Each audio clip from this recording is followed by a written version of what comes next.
Stebuklingos pietų dėžutės paslaptis. Tai buvo tiesiog eilinis pirmadienis saulėtekio pradinėje mokykloje. Me kaip visada supakavo pietus, sumuštinį su žemės riešutų sviestu, keletą obuolių griežinėlių ir žvaigždės formos sausainį. Bet kai atėjo pietų metas ir Me atidarė savo priešpiečių dėžutę. Išsiveržė blizgantys purpuriniai dūmai. Oho! Atsiduso jos draugas Ardžunas, vos nenumesdamas sulčių dėžutės.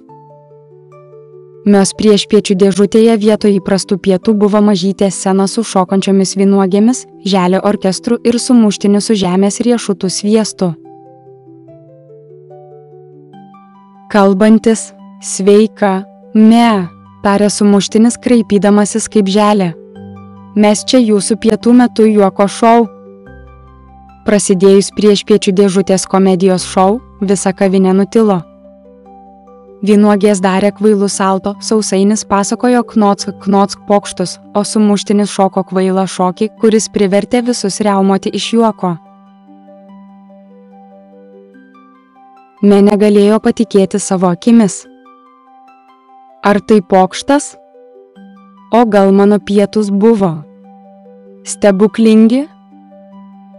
Staiga mažytis želė dirigentas palenkė skrybėlę ir pasakė, ši priešpiečių dėžutė kartą pasirodo tiems, kurie yra malonūs, dalijasi užkandžiais ir visada sako ačiū. Me paraudo.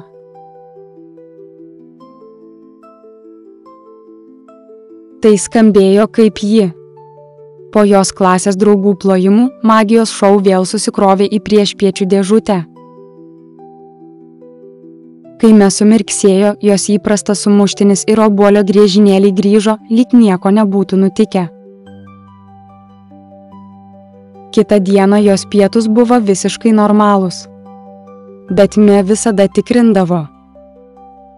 Tik tuo atveju, jei magija sugrįžtų. Ir kiekvieną kartą, kai ji dalinosi savo sausainiu su draugu, ji tikėjosi, kad kalbantis sumuštinis sugrįž pagirti.